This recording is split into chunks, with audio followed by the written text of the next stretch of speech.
முன்னாள் அமைச்சர்கள் எஸ்பி வேலுமணி மற்றும் பி தங்கமணி ஆகியோர் அதிமுகவிற்குள் ஒரு கலக குரல் எழுப்புவார்கள் அப்படிங்கிறதுல ஒரு பேச்செல்லாம் அடிபட்டுச்சு. எந்த விதமான நிர்பந்தம் இல்லாமல் எந்த விதமான ஒரு ப்ரெஷர் இல்லாமல் பேசுறதுக்கு காரணம் உண்மையாக அதிமுக விசுவாசி யாருன்னா செங்கோட்டையன். ஜெயலலிதா எம்ஜிஆரை எடப்பாடி மதிக்கலை அப்படிங்கிறத உள்ள அர்த்தம். அப்போ ஜெயலலிதா மீறி நீங்கள் பெரிய ஆள்னு காட்டிக்கிறீங்களா, இல்லை ஜெயலலிதா ஓரம் கட்டிட்டு நீங்க தான் எல்லாம் பண்ணீங்க காட்டுறீங்களா?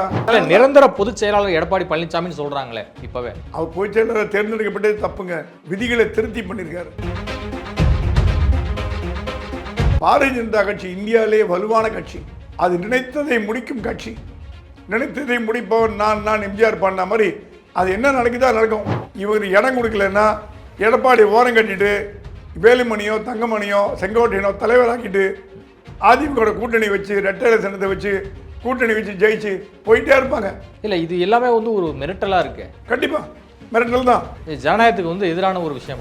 இந்தியாவில் நடக்கிறது எல்லாமே ஜனநாயகத்துக்கு ஒத்து போறதுன்னு எப்படி சொல்ல முடியும்? தமிழ்நாடு பாஜக மாநில தலைவராக அண்ணாமலையை தொடரப்போகிறார் அப்படிங்கிறதுல தொடர்ந்து செய்திகள் வந்த வண்ணம் இருக்கின்றன. அண்ணாமலையை அனௌன்ஸ் பண்றதுல ஏன் தயக்கம்? அண்ணாமலை அனௌன்ஸ் பண்ணால் கூட்டணி வராமல் போயிடுமோ அப்படிங்கிற ஒரு பயம்.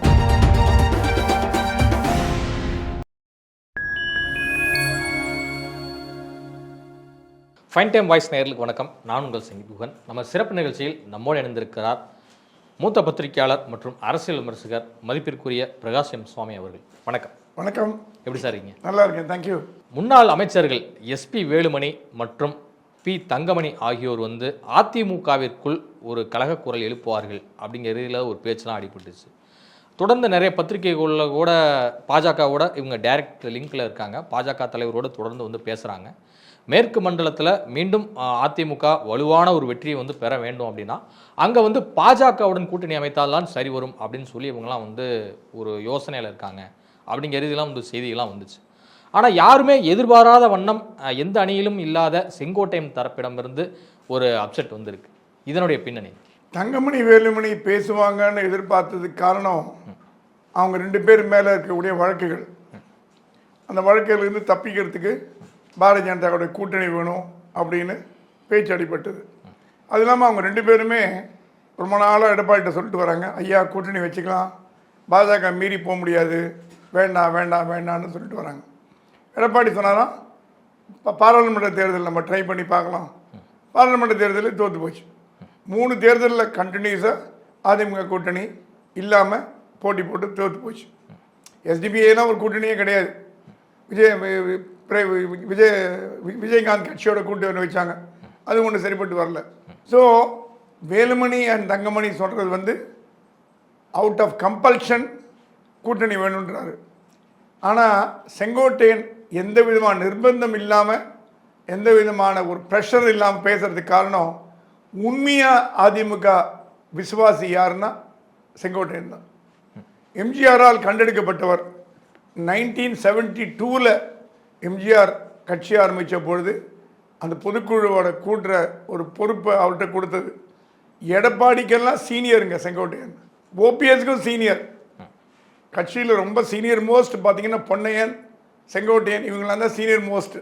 பண்ருட்டி ராமச்சந்திரன் அவங்களாம் தான். ஆகவே அப்படிப்பட்ட சீனியர்கள் மனம் குமுறி இருக்காங்கன்னா, செங்கோட்டையன் என்ன சொன்னார்? ஜெயலலிதா எம்ஜிஆருக்கு மரியாதை இல்லாத இடத்துல நான் எதுக்கு போனோன்னு கேட்டார். அதில் உள்ள அர்த்தம் என்ன தெரியுமா உங்களுக்கு? ஜெயலலிதா எம்ஜிஆரை எடப்பாடி மதிக்கலை அப்படிங்கிறத உள்ள அர்த்தம். ஏங்க இப்போ ஒரு விழா கூப்பிடுறீங்க, உங்கள் ஃபோட்டோ மட்டும் போடுறாங்க, கட்சியோட அமைப்பாளர்கள் வைக்கிறாங்க, சரி தப்பு இல்லை, ஏதோ அவங்க தலைவர் வைக்கிறாங்க, என்ன கூப்பிட்டு சொல்லணும்? ஏன்பா எம்ஜிஆர் ஜெயலலிதா ஃபோட்டோ வைங்கப்பா அப்படின்னு சொல்கிறதுல என்ன தப்புன்னு கேட்குறாரு செங்கோட்டையன். அவர் கேட்குறதுல என்ன தப்பு? நியாயம். இப்போ என்ன ஆகி போச்சுன்னா, எடப்பாடி என்ன நினைக்கிறாரு? நான் தான் எம்ஜிஆர், நான் தான் ஜெயலலிதா, நான் அவங்களோட பெரிய ஆள் அப்படிங்கிற ஒரு ஒரு ஒரு பார்வையில் போயிட்டுருக்கார். அந்த ட்ராக்கில் போகிறார். அது கூட என்ன காரணம்னா உசி பேசி விட்றாங்க. தலைவரே நீங்கள் தான் அடுத்த ஜெயலலிதா, நீங்கள் தான் அடுத்த எம்ஜிஆர், அவங்களுக்கு உண்டான புகழ் உங்களுக்கு வருது. இது ரியாலிட்டி தெரியாமல் பேசுகிற ஒரு பேச்சு. எம்ஜிஆர் ஜெயலலிதா மாதிரி இனிமேல் யாரும் வர முடியாதுங்க. அந்த பீரியடில் முடிஞ்சு போச்சு. கலைஞர் மாதிரி யாரும் வர முடியாது இனிமேல். அதுவும் அந்த பீரியடும் முடிஞ்சு போச்சு. கலைஞர் எம்ஜிஆர் ஜெயலலிதா பீரியடில் முடிஞ்சு 4-5 வருஷம் ஆச்சு. இனிமேல் யாரும் அந்த பீரியட் அந்த இடத்துக்கு வர முடியாது. இருக்கிறதுல 2ஆம் கட்ட தலைவர்கள் தான். இருந்தாலும் என்ன பண்ணுறாங்க, உசுப்பேத்தி விட்டு நீங்கள் தான் வாடும் எம்ஜிஆர், வாடும் ஜெயலலிதா அப்படி இப்படி உசுப்பேத்தி விட்டா அவருக்குன்னே ஓஹோ நம்ம தான் அடுத்த தலைவரோன்ற மாதிரி செங்கோட்டையன் கேட்டதில் எந்த தப்பு இருக்க மாதிரி தெரியல. செங்கோட்டையன் கலக குரல் எழுப்பின்னு தான் நான் நினைக்கிறேன். கலக குரலில் அவர் ஆதங்கத்தை வெளிப்படுத்தியிருக்கார். எங்கள் கட்சி தலைவர் நீங்கள் கட்சி தலைவர், கட்சியோட நிறுவனர் மறந்துட்டீங்களே. கட்சி ஆரம்பிச்சு வச்சது எம்ஜிஆர் ஜெயலலிதா. அது வந்து ஒரு விவசாய சங்கங்களின் சார்பில் நடைபெற்ற ஒரு விழா தானே. அதை வந்து ஏன் செங்கோட்டையன் அத்திக்கடவு அவினாசி முதல் அடி போட்டது ஜெயலலிதா தானேங்க. நீங்க போடல, ஜெயலலிதா தான் போட்டாங்க. அந்த ஜெயலலிதா முக்கியத்துவம் கொடுக்கலன்னு கேட்டதுல என்ன தப்பு இருக்கு? தப்பு இல்லையே. நீங்க எல்லா கிரெடிட் நீங்க எடுத்துக்க பாக்குறீங்களே.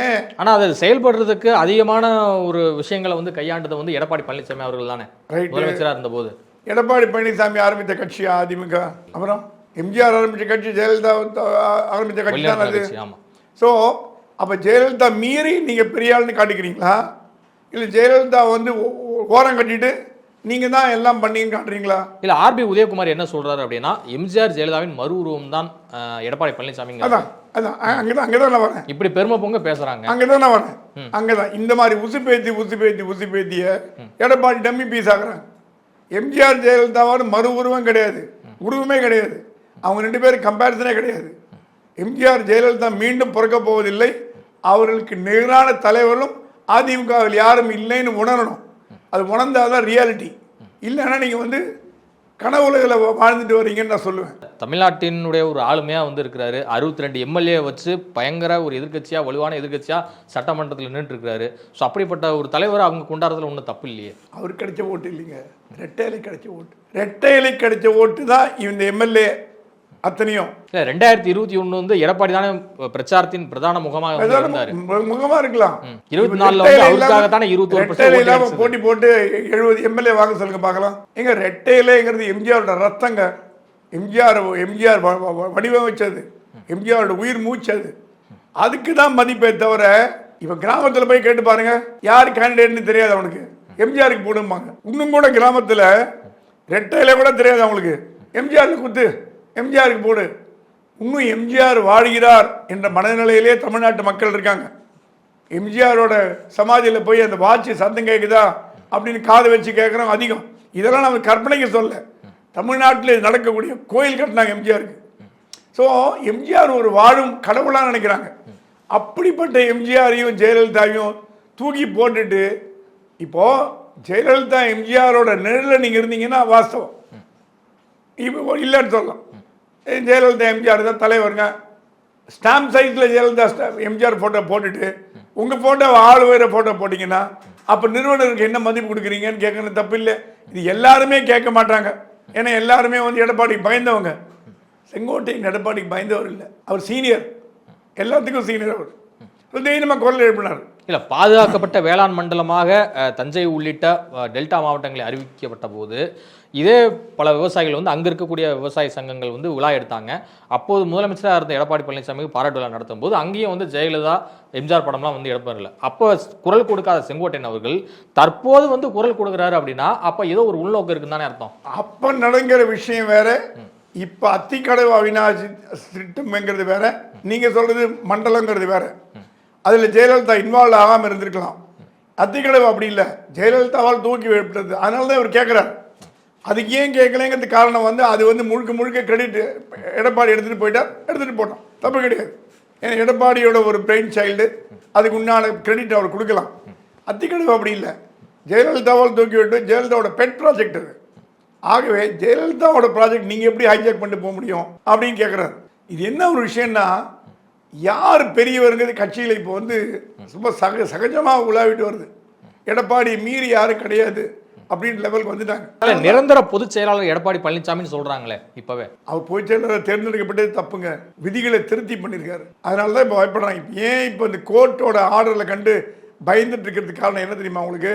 கோர்ட் வந்து என்ன சொல்லிது, எலெக்ஷன் கமிஷன் விசாரணை செய்வதில் எங்களுக்கு உடன்பாடு உண்டு, எங்களுக்கு அப்ஜெக்ஷன் இல்லைன்னு சொல்லிடுச்சு.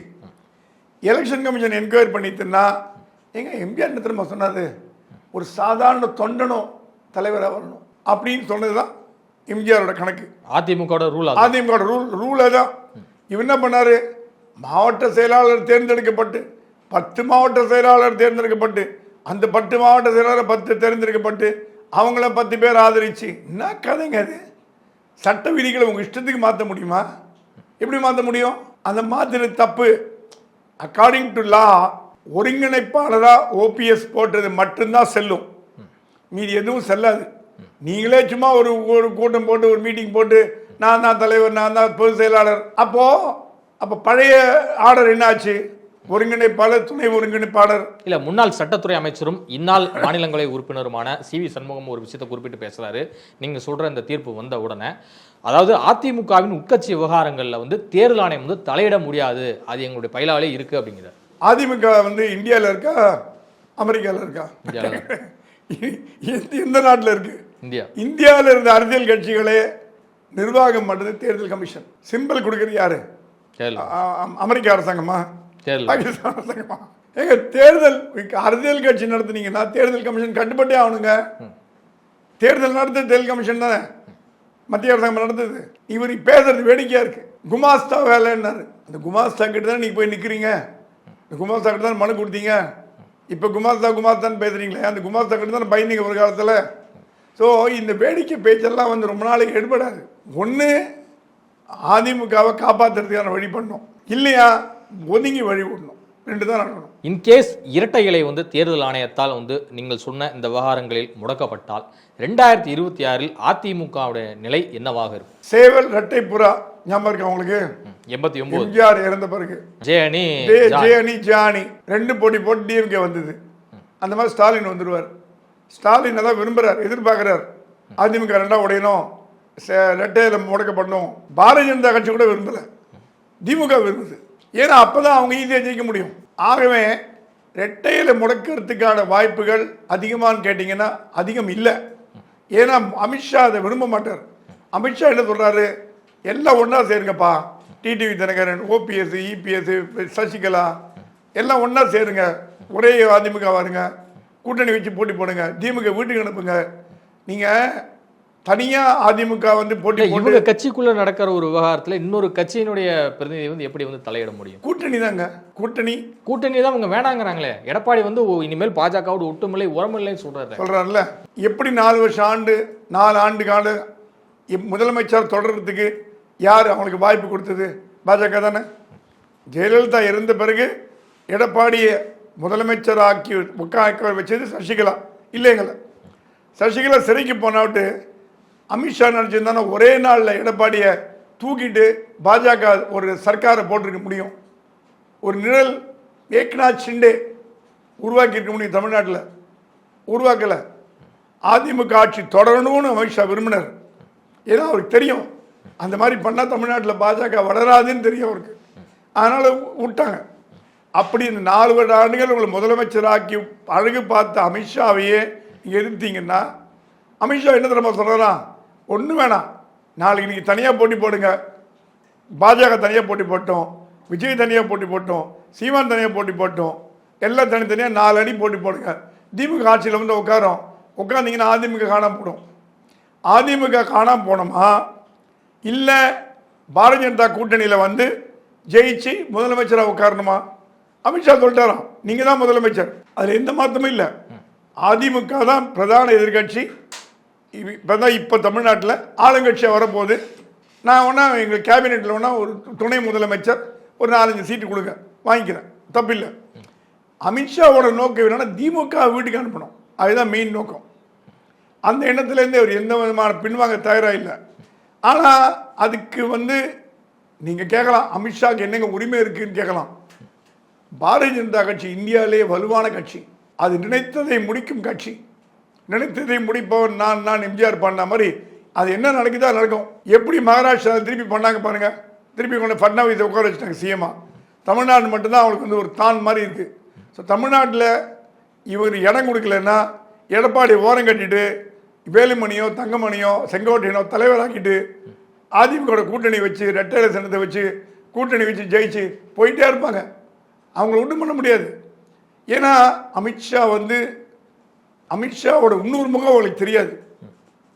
அவர் எல்லாரும் பார்க்குற அமித்ஷா வேற, அவருக்கு இன்னொரு முகம் இருக்குது. அந்த கொடூர முகத்தை பார்த்தீங்கன்னா ரொம்ப பயந்து போடுவீங்க.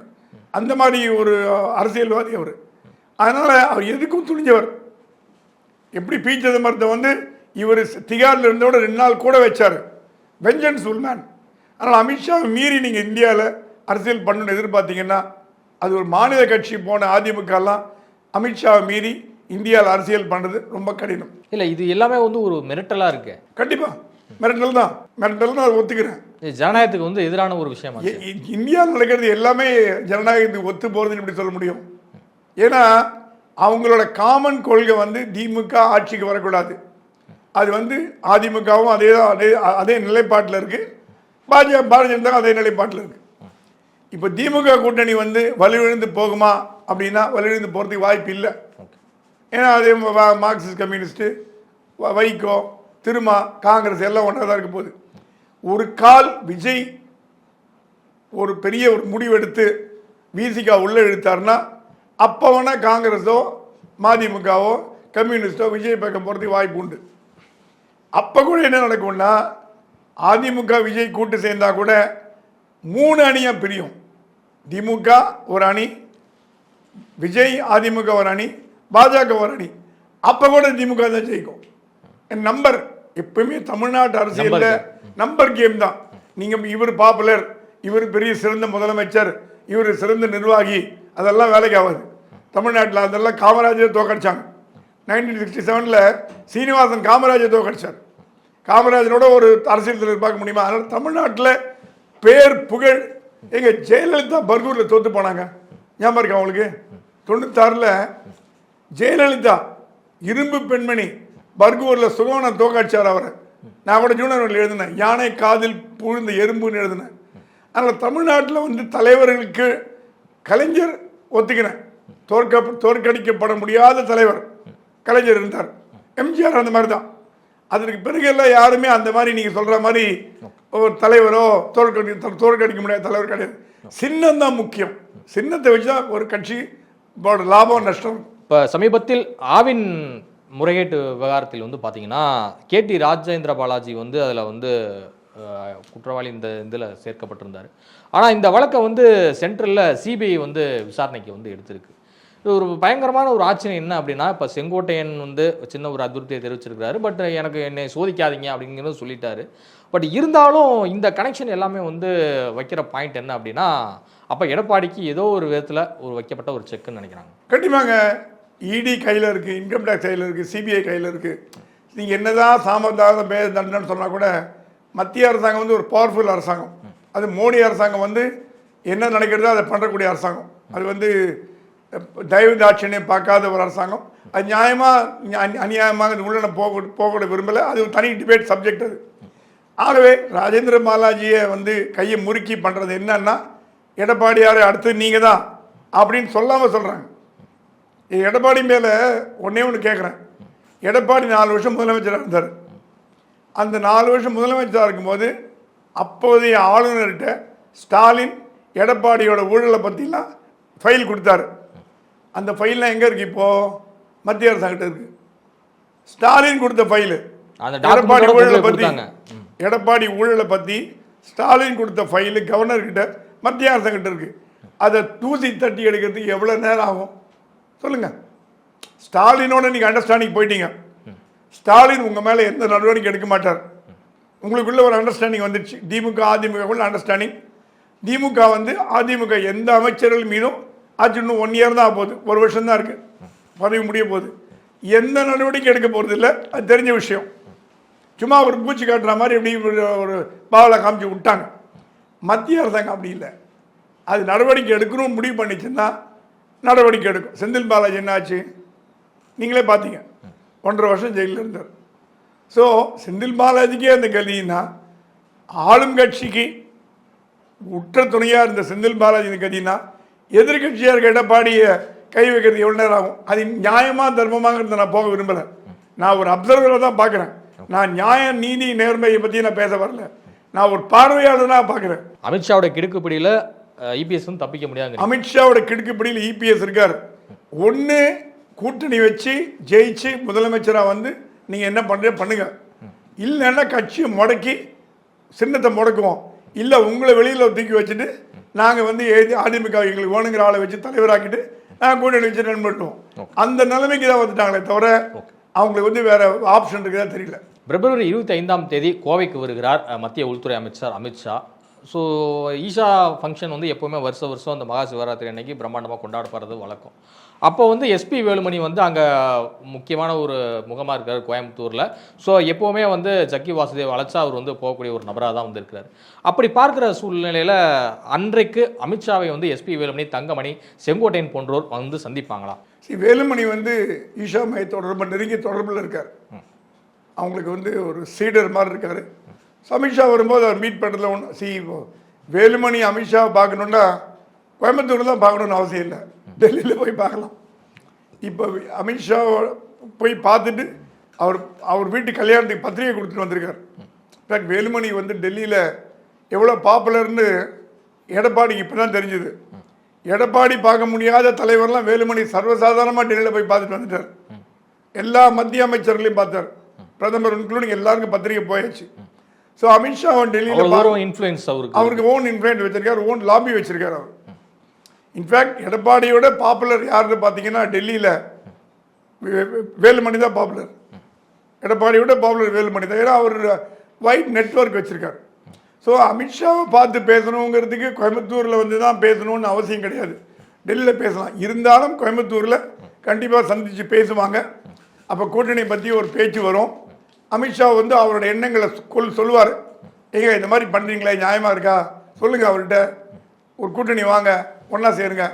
இப்போது எனக்கு பதவி வேண்டான்னு டிடிவி தினகரன் சொல்லிட்டாரு. அதே மாதிரி தான் எனக்கு எந்த பதவி ஆசை இல்லைன்னு ஓபிஎஸ்ன்னு சொல்லிட்டாரு. சசிகலா வந்து பதவி என்றைக்குமே ஆசைப்பட்டவங்க இல்லை. இவங்க 3 பேரும் சேர்த்துக்கிட்டு என்ன உங்களுக்கு பிரச்சனை அப்படின்னு அமித்ஷா கேட்டாராம். பதவியே வேணாம். டிடிவி சொல்கிறாராம், எனக்கு பதவியே வேணாம். போன தடவை தேர்தலில், சட்டசபை தேர்தலில் திமுக ஜெயிச்சதுக்கு காரணம் என்ன தெரியுமா? காரணம் திமுகவோட வெற்றி இல்லை. 15-20 இடங்களில் அதிமுக தோற்று போனதுக்கு காரணம் டிடிவி ஃபேக்டர். அந்த 20 இடங்களில் அதிமுக ஜெயிச்சிருந்தா மைனாரிட்டி கவர்மெண்ட்டாக அது பண்ணியிருக்க முடியும், ஒரு கூட்டணி ஆட்சியாக அது பண்ணியிருக்க முடியும். அது அமித்ஷா திருப்பி சொல்கிறாராம், கூட்டணி ஆட்சி பண்ணலாங்க, ஓரளவுக்கு எனக்கு திருப்பி பண்ண முடியும், நீங்கள் வந்து திருப்பி ஈகோவில் வேஸ்ட் பண்ணுறீங்க அப்படின்னு சொல்கிறாராம். சரி, டிடிவி தினகரனால ஜெயிக்க முடியாததில் தோக்கடிக்க முடியும், அந்த பவர் இருக்குது அவர்கிட்ட. அவர் ஒரு செக்டரில் ஒரு பாப்புலர் மேன். ஸோ ஓபிஎஸ்ஸையும் பாப்புலர். இப்போது என்ன ஆகி போச்சு, ஓபிஎஸ் இல்லாமல் தெற்கு மாவட்டங்களில் அதிமுக வலியிழந்து போச்சு. கொங்கு பெல்ட்டில் பாப்புலர் இல்லைன்னு சொல்ல. அது இப்போ செங்கோட்டையன் வந்தாலும் கொங்கு பெல்ட்டும் உருவின மாதிரி ஆகிடும். வேற தோப்பு வெங்கடாசலத்துக்கு மாவட்டத்தில் பாதி கொடுத்துட்டாரு. ஸ்டாலின் எல்லாம் க்ளீனாக பண்ணுறாரு. கொங்கு மண்டலத்தில் திமுக வழக்கத்தில் செந்தில் பாலாஜி பாடுபடுறார், அயராம பாடுபடுறார், பயங்கர வேகமாக செயல்படுறார். அவர் வெளியில் வந்ததுக்கப்புறம் கொங்கு மண்டலத்தில் திமுகவோட வளர்ச்சி அசுர வளர்ச்சி எழுதி போச்சு. இப்போ ஈரோடு தேர்தலில் கூட பார்த்தீங்க, நல்ல ஹார்ட் ஒர்க் பண்ணார். ஸோ அப்படி இருக்கும் பொழுது என்ன பிரச்சனை எடப்பாடிக்கு ஒன்றா சேர்றதில்ல? ஓபிஎஸ் இருந்துட்டு போட்டுமே என்ன, அவர் என்ன இது வரைக்கும் என்ன துரோகம் பண்ணார்னு சொல்ல, துரோகம்ன்றீங்களே. ஓபிஎஸ் என்ன துரோகம் பண்ணார்? ஸ்டாலினோட சேர்ந்து கைகோத்தி கட்சியை உடைக்க பார்த்தாரா, இல்லை ஏதாவது பண்ணாரா? ஒன்றுமே பண்ணல. சும்மா இவங்களே துரோகம்னு சொல்கிறாங்களே தவிர, இது வந்து பதவி ஆசை பிடிச்சி அதிகமாக ஒரு பதவி வெறி பிடிச்சி பண்ணுறதுனால தான் பிரச்சனை வந்தா தவிர உண்மையாக கட்சியை வளர்க்கணும்னு நோக்கம் இருக்குதா எனக்கு தெரியல. எடப்பாடி பழனிசாமி நீங்கள் குறிப்பிடுவது போல இந்த பதவி வெறியிலே இப்படியே இருந்துக்கிட்டே இருந்தார் அப்படின்னா அமித்ஷாவும் மோடியும் என்ன மாதிரியான முடிவு எடுப்பாங்க? வெயிட் பண்ணி பார்ப்பாங்க. ஏப்ரல் வரைக்கும் டைம் கொடுப்பாங்க. கூட்டணி வைக்கிறீங்களான்னு கேட்பாங்க. கூட்டணி வைக்கிறதுக்கு திருப்பி யோசிச்சாருன்னா அவரை வச்சுட்டு ஓபிஎஸ் தலைவராக வச்சு, இல்லை ஓபிஎஸ் கிட்ட ரெட்டையிலே கொடுத்தா வச்சுக்கோங்க, ரெட்டையில எங்கே இருக்கோ அங்கே தான் தலைவர்கள் போவாங்க. இப்போ ஒரு உதாரணத்துக்கு சொல்கிறேன். ஓபிஎஸ் கிட்ட ரெட்டையில இருக்குது, எடப்பாடி கிட்ட ரெட்டையில இல்லை. எடப்பாடி கிட்ட இருக்க அத்தனை தலைவர்களும் ஓபிஎஸ் பக்கம் வந்துடுவாங்க. எழுதி கொடுக்குறேன், அதுதான் நடக்கும். ஏன்னா எங்கே ரெட்டையிலையோ அங்கே தான் காந்தம் மாதிரி, மேக்னெட் மாதிரி யார்கிட்ட ரெட்டையில இருக்கோ அவர் தான் பாப்புலர். அது டெல்லி பண்ணுமான்னா பண்ணுவோம், இதுவும் பண்ணும், இதுக்கு மேலேயும் பண்ணும். என் டெல்லி பற்றி நமக்கு தெரியும் என்ன பண்ணுவது. அரக்க குணம் படித்தவங்க எதுக்கும் பயப்பட மாட்டாங்க, எந்த அதுக்கும் துணிஞ்சவங்க. அவங்க ஒரு இலக்கை நோக்கி போயிட்டாங்கன்னா எந்த தடை வந்தாலும் அது உடச்செறிஞ்சு தகத்தெறிஞ்சு போகக்கூடியவங்க.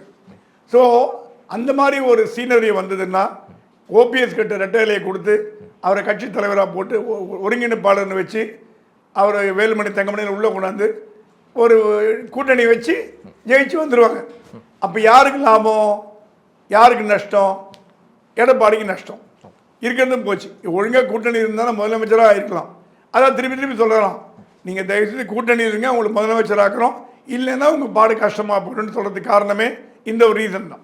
தமிழ்நாடு பாஜக மாநில தலைவராக அண்ணாமலையே தொடரப்போகிறார் அப்படிங்கிறதுலேருந்து தொடர்ந்து செய்திகள் வந்த வண்ணம் இருக்கின்றன. சில மாவட்டங்களெல்லாம் வந்து பார்த்தீங்கன்னா மாவட்ட பாஜக தலைவர் நியமிக்கப்பட்டிருக்காங்க, இன்னும் பல மாவட்டங்களுக்கு வந்து நியமிக்கப்படாமல் இருக்காங்க. இதற்கு என்ன காரணம் சார்? தமிழ்நாடு பாஜக என்ன நடக்குதுன்னு புரிஞ்சிக்க முடியல. ரொம்ப வேடிக்கையாக இருக்குது. ஏன்னா அண்ணாமலை தலைவர் தொடருவாங்கன்னு அறிவிக்கிறதுல என்ன சிக்கல்னு தெரியல. முதல்ல வந்து உட்கட்சி தேர்தல் நடத்துனாங்க. அண்ணாமலை வந்து லண்டனில் இருக்கும்பொழுது உறுப்பினர் சேர்க்கை முதல்ல நடந்தது. உறுப்பினர் சேர்க்கைக்கு அப்புறம் பூத் லெவலில் தேர்தல், அப்புறம் மண்டல் தேர்தல், அப்புறம் மாவட்டம், அப்புறம் மாநிலம், அப்படி தான் வரணும். இது வந்து பூத் லெவலில் குளறுபடி ஆகிப்போச்சு. அவங்க எதிர்பார்த்த அளவுக்கு ஆட்கள் பூத் லெவலில் வரல. அதனால் மண்டல் தலைவர் தேர்தல் தொங்கு பாலமாக போச்சு, ஹங்கிங்காக போச்சு. அப்புறம் டெல்லி சொல்லிச்சா, நீங்கள் மாவட்ட தலைவர் முதல்ல போட்டுருங்க, அப்புறம் மண்டலம் அப்புறம் கீழே கொண்டு போய்க்கலாம் அப்படின்னு.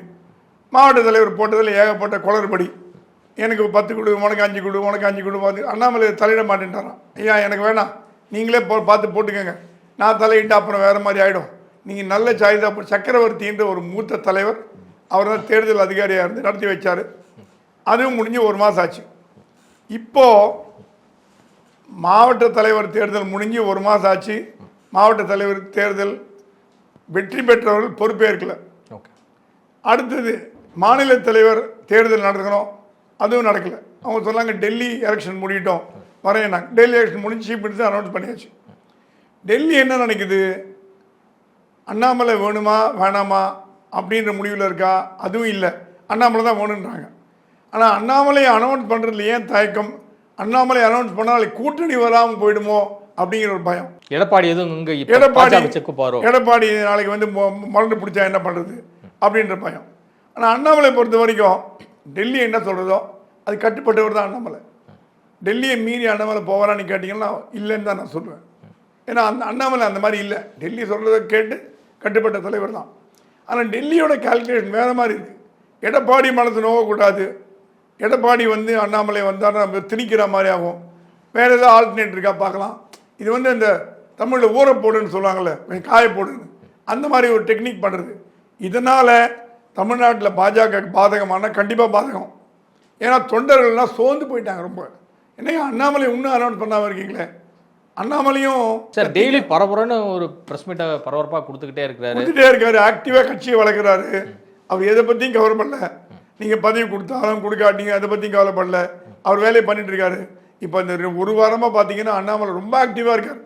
டெய்லி போட்டு சாடு அன்பில் மகேஷை போட்டு கிழிச்சு எடுத்துகிட்டு இருக்கார், ப்ரெஸ் கான்ஃபரன்ஸ்லாம் வச்சு. ஸோ அண்ணாமலைக்கு நிகரான தலைவர் பாஜகவில் தமிழ்நாட்டில் யாரும் இல்லைங்கன்னா அதான் உண்மை. அது மறுக்க முடியாத உண்மை. அவர் ஈக்குவலண்ட்டான தலைவர் இருந்தாங்கன்னா நீங்கள் சொல்லலாம், அவர் எடுத்துகிட்டு இவர் போடலான்னு. அவர் ஈக்குவலண்ட் தலைவர் யாரும் இல்லை. அந்த அளவுக்கு 3 வருஷமாக கட்சியை வளர்த்துட்டாரு. அது இல்லாமல் இப்போ வந்து அவர் நீக்க வேண்டிய தேவையும் இல்லை. ஏன்னா அவர் கொடுக்கப்பட்ட வேலை என்னன்னா 26 தேர்தலில் பாஜகவை ஆட்சியில் உட்கார வச்சுட்டு தமிழ்நாட்டில் அதுக்கப்புறம் தான் என்ன பண்ணணும்னு முடிவு பண்ணணும். அது இன்னும் 1 வருஷம் இருக்கும்போது என்ன அவசரம் அப்படின்னு ஒரு கேள்வி வரலாம். ஸோ டெல்லியோட நடவடிக்கை புரியாமல் இருக்குது. என்ன மைண்டில் வச்சுருக்காங்கன்னு புரியாமல் தான் இருக்குது. டெல்லியில் யாருமே எதிர்பார்க்காத ஒரு சர்ப்ரைஸ் வந்து நடந்திருக்கு. என்ன அப்படின்னா, ரேகா குப்தா முதல் முறையாக எம்எல்ஏவாக வெற்றி பெற்றவருக்கு முதல் முறையாகவே சிஎம் போஸ்ட்டும் வந்து கிடச்சிருச்சு, ஒரு ஜாக்பாட்டு கிடச்சிருக்கு அப்படின்னே சொல்லலாம். ஸோ அந்த அளவுக்கு ஒரு சர்ப்ரைஸை கொடுத்துருக்கு பாஜக டெல்லி தலைமை. ஸோ அப்படி பார்க்குறப்ப தமிழ்நாட்டிலும் அந்த சர்ப்ரைஸ் தொடர்வதற்கான இது வாய்ப்பு இருக்கா? டெல்லி முதலமைச்சருங்கிறது வந்து ஒரு எலெக்டட் போஸ்ட். அது இப்போது நீங்கள் கேட்ட கேள்வி நல்ல கேள்வி தான். ராஜஸ்தான், மத்திய பிரதேசம் இங்கெல்லாம் சட்டசபை தேர்தல் முடிஞ்சது ஒரு போன வருடம். அப்போ வந்து வசுந்தரா ராஜே சிந்தியா, சிவராஜ் சிங் சௌஹான் போன்றவர்கள்லாம் முதல்வராக வருவாங்கன்னு ஒரு கணக்கு இருந்தது. ஏன்னா அவங்க தான் அந்த மாநிலத்தில் பெரிய ஒரு ஆளுமைகள். எப்படி உத்தரப்பிரதேசம்னா யோகி ஆதித்யநாத் மாதிரி இவங்க ஆளுமைகள். ஆனால் இப்படிப்பட்ட ஆளுமைகளை வளர்வதை மத்திய பாஜக விரும்பவில்லை. ஏன்னா அவங்களால யூபியில் யோகி ஆதித்யநாத்தை டச் பண்ண முடியல, கிட்ட போக முடியல. அந்த மாதிரி அவங்களுக்கு தேவையில்லை. அவங்களுக்கு வேணுங்கிறது ஒரு டம்மி சீஃப் மினிஸ்டர், அவங்க சொல்கிறபடி கேட்ட ஒரு ஆள். இப்போ வசுந்தரா ராஜே சிந்தியாலாம் ஒரு ஆளுமைகள். அந்த மாதிரி சிவராஜ் சிங் சௌஹான் ஒரு ஆளுமை. சிவராஜ் சிங் சௌஹானுக்கு மத்திய அமைச்சராக போட்டாங்க. வசுந்தரா ராஜே ஒன்றும் பெரிய போஸ்ட் ஒன்றும் கொடுக்கல. அதே மாதிரி டம்மியாக ஒருத்தரை போடணுன்னு டெல்லியில் எங்க ஆக்சுவலாக நம்ம எதிர்பார்த்தது பன்சூரி ஸ்வராஜ், சுஷ்மா ஸ்வராஜோட மகள். என்ன நல்ல சிறந்த லாயர், அவங்க பேச்சாளர், ஆளுமை. அவங்க அம்மா வந்து முதலமைச்சராக இருந்திருக்காங்க, மத்திய வெளியுறவுத்துறை அமைச்சராக இருந்திருக்காங்க. பாரம்பரியமான பாஜக குடும்பம் இல்லைன்னு சொல்ல. அவங்களுக்கு ஒரு பெண்ணுக்கு கொடுக்கணுன்னா பன்சூரி ஸ்வராஜ் கொடுத்துருக்கலாமே. பன்சூரி ஸ்வராஜ் ஒரு ஆளுமை.